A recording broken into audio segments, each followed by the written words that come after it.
l'état de Rami Besbrini après la blessure d'hier? Ouais, ça va mieux, mais pas suffisamment pour pouvoir s'entraîner aujourd'hui. Est-ce qu'elle sera disponible contre la Tanzanie? Inch'Allah. Coach, d'abord concernant les conditions ici à Constantine, comment vous trouvez les conditions ici et la pelouse de Stade Cheikh Hamlaoui? Bonne. On remercie tous les responsables du complexe, parce que c'est un complexe quand même. Et vraiment, on les remercie infiniment, parce qu'on avait besoin d'un lieu de travail. Et alhamdoulilah, ne serait-ce les conditions en elles-mêmes et aussi la qualité de l'accueil, c'est aussi important. Donc merci à eux. Coach, ce sont deux rencontres un peu différentes, même si ça ressemble.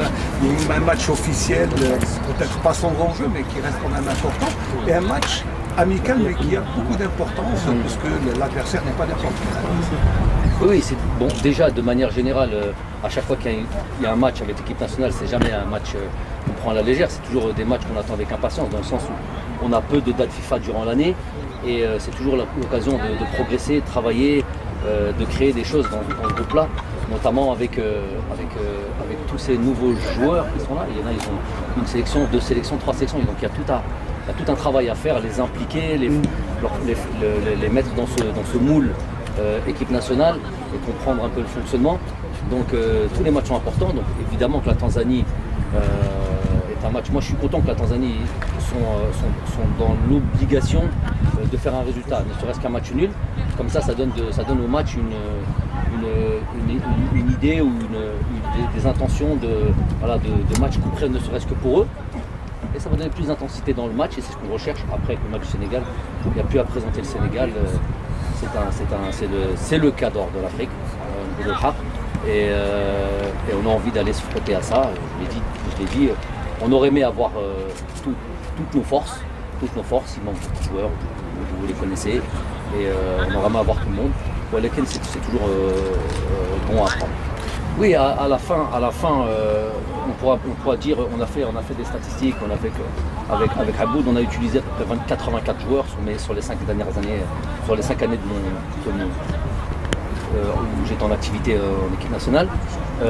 Mais à la fin, dans les phases finales, on voit du monde, on regarde du monde, on l'explique en plus aux joueurs. Et à la fin, je ne sais pas qui avait dit ça, une sélection nationale, un sélectionneur, c'est choisir, sélectionner et quelque part prendre des décisions. Donc on vous donne la possibilité de jouer quand vous le méritez. Ensuite il faut marquer des points, il faut valider, parce qu'il va y avoir, les taux va se resserrer au fur et à mesure qu'on s'approche de la CAN. Chaque date FIFA a vraiment son importance de manière collective et de manière individuelle, quand il sera lieu de choisir les 23, les 24 et les 25 joueurs qui iront à la phase finale, qui font du bon travail. Donc on les félicite pour leur travail et c'est toujours bon d'avoir la diaspora qui est un peu dispatchée partout. Ça montre qu'on reconnaît une certaine qualité de travail, donc on leur souhaite le meilleur. On doit faire notre travail nous aussi. Donc, la première idée de faire venir Sofiane Feghouli, c'est parce qu'il est compétitif. Et vous savez que j'ai pas de souci avec l'âge, que l'on soit très jeune ou qu'on ait un certain âge, pas dépasser la trentaine, parce qu'apparemment dépasser la trentaine, c'est problématique. Partout dans le monde, c'est pas un problème. Regardez toutes les sélections du monde, les plus grandes d'ailleurs, elles ont des joueurs beaucoup plus âgés que, on va dire, nos cadres. On n'en a plus beaucoup maintenant. Donc c'est pas un problème. Si vous regardez ne serait-ce que le Sénégal, je vous envoie. Vous irez voir leur cadre, leur équipe depuis 2019 à aujourd'hui, elle n'a pas beaucoup changé. Le groupe n'a pas beaucoup changé. Et les joueurs qu'on avait en 2019, à 90% sont tous encore là et sont très performants. Donc il y a des fois, malheureusement, les concepts, et